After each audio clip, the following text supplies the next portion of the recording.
Happy diagnosis day to me. Happy information that changed my life forever and explained oh so much to me. uh, I did not want to order a cake and I have ice cream, but I've already eaten enough and I am mildly lactose intolerant, so my tummy will hurt if I eat more. So we're coming with an apple because just like an apple keeps the doctor away, the truth of my diagnosis also kept the doctors away for a while until it was too late.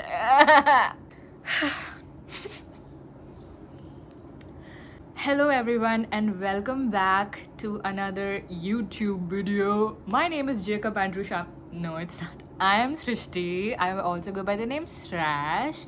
This is Borderline and Co. And today we are celebrating 1 year. 1 year of Borderline and Co. So technically it is not 1 year of Borderline and Co. It is 1 year of me getting diagnosed. The actual Borderline and Co. video took a while for me to make. She loves me, I promise. You love me. On 2nd September 2023, I got on a Google Meet with my ex-psychiatrist. What a weird concept, by the way, an ex-psychiatrist. But anyway, I got on a Google Meet with her and she was like, so Srishti, you have borderline personality disorder. And I kid you not, in my brain, I went in lowercase, yes. And then she's explaining to me what BPD is and I'm like, I know, because I told you this 1 year ago and you said I don't have BPD. I already know. Anyway, I listened and then after the call was done and I'm just sitting there, barbecue sauce on my taste, and I'm just sitting there like, so now it has been proven that I have BPD. Like, it's not a theory, it's a fact. And I need to, oh my god, so I am actually a borderline. And like, that realization sent me into 7-month depressive episode, yeah. And it only got worse. That was great. I think like BPD and CPTSD are like sister diagnoses, like best friends, like minimum best friends, maximum like twins, okay? When I got my CPTSD diagnosis in 2020, I was a part of a research group and that research group was discussing like child sexual abuse and we were also exploring animal assisted therapy. So not only did I have like a posse of my own of like people whose childhoods were taken away from them, I also had like a really cute dog right in front of us in the middle of our circle who we could just go and pet every time we got triggered, and it was the best. I do remember there was one time I just went in the middle of the circle and I lied down as a big spoon and I just held that dog. I think Murphy. I don't remember the name, but thank you. You saved my life, dog. Here we are in 2023. I have just gotten my diagnosis for BPD. As you can see, I can't find any other rhyming words. My rap career is over, yaar. Sorry to inform you of that. My BPD diagnosis came to me, first of all, in the worst year of my life. Second of all, right after I went through a breakup that I did not anticipate, and like this breakup was, every breakup hurts, but this breakup kind of, I think I died. Yeah. Like, it came at a very bad time because like in August, I was like, before my breakup, I was already going through a lot. I was like making my will just in case, a very normal thing that people do. And then the breakup also happened and then the BPD diagnosis happened, and the worst part is that what led up to the breakup was a lot of my symptoms of BPD that I recognize now. And so when my doctor diagnosed me and I started reading about splitting, about rage episodes, about devaluation, about FP's favorite persons, I was like, now you're telling me after I have lost the person I love the most, you're telling me now, thanks. thanks for telling me now that it doesn't fucking matter. So that kind of, yeah, I would say I died. I do think I not only did I die, I also went through a divorce. I also became a single parent to my cats. So yeah. Let me tell you about my journey since then. The breakup plus the diagnosis, like it was too much for me to handle, and so I turned to religion, the world's oldest coping mechanism. I wish this was a joke, but I actually did turn to religion. I went to Haji Ali, I put duas twice. I went to the local church like multiple Saturdays in a row, like for weeks. I could say months also, not gonna NGL. It was bad. I started praying. I started praying. I started questioning like things. I became very existential. I was like, what the frick is going on? Like I mentioned before, it got worse. So 2024 started, and every January since January 2021, I go through a depressive episode because I lost my cat around that time, and it's just become like a way that my body reacts, like with somatic symptoms and things. So I thought if there's a depressive episode ongoing, it it's not gonna change, right? It did. It got worse. It got so much worse. So January, I was like, yeah, that's it. I'm done. Like, I'm ready to unsubscribe from planet Earth. I'm so done. In February, I was like, I am really done, and yes, I will unsubscribe, but let me give it one last shot. So I had my first grippy sock vacation. And did you know they don't actually give you grippy socks? I was like, but everybody says that. I got some fuzzies to the brain. Please try to understand what I'm trying to say.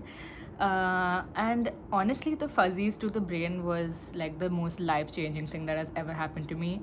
I remember like the first day after it, like after I woke up, it was very disorienting because I didn't remember anything, and I was like, where am I? Also, who am I? Also, what is going on? But then the next day, I was like, you know what? Life is tough, but I'm tougher, and I can do anything, and I'm ready for anything. And then the third day, I was like, yeah, I don't agree with that anymore. I don't wanna live forever. Because I have suicidal tendencies.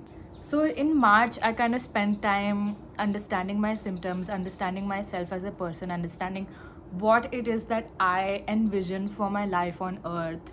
I realized two things: that I want to help communities, and I want to have a really, really good time.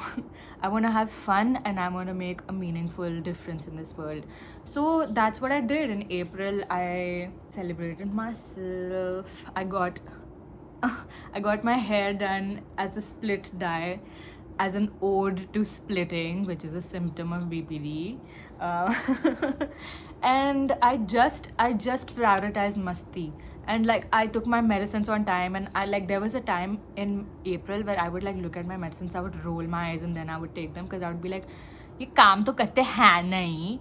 But May onwards, I was like, why do I kind of want to live?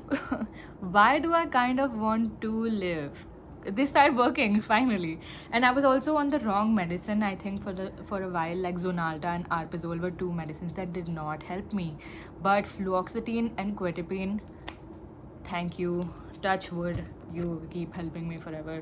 My experience with BPD, and like experiencing therapy as someone who is privileged as a Savarna individual, as an upper caste individual, but also not privileged as a queer individual, as a survivor of sexual abuse. I started to view things in a very intersectional perspective, and I realized that a lot of my mental health would actually be easy to manage if the systems that control us actually cared about us. Like, so much of my mental health currently is contingent on the liberation of Palestine. So much of my well-being is actually contingent on the well-being of others, and that is what made me realize that community is key. Community is cure. Community is what keeps us together. It keeps us going. Like, if we look at Bangladesh currently, they recognize that they're in a community together, they're suffering the same problems together. This perspective makes it difficult for you to like be happy, because as we know, the world is kind of fallen apart. But I think it's what you do with the information that matters. And so I have tried to turn my activism into like expression through art. Mainly, I think I have been dealing with this discomfort with the world through art and donations. Do you think things are better? No, but I am. And I hated when people would be like, things might not, like, you get better, time heals. They were right. They really were right. I just had to give myself time. I really just had to give myself time. And I really had to give my medicines time. I had to give my relationships time. I just had to give it time. And it helped so much. Like, there's this one quote that's like, time heals, and like, what time can't heal, you heal. And I was like, I would scoff at these quotes back in 2023.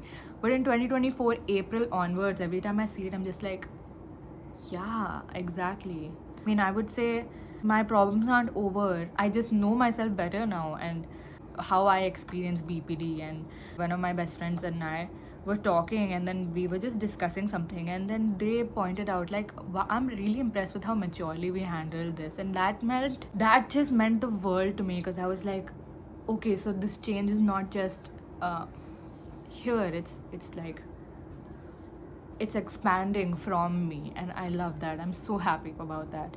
So I think like the message to take away is that even if things don't get better, you get better.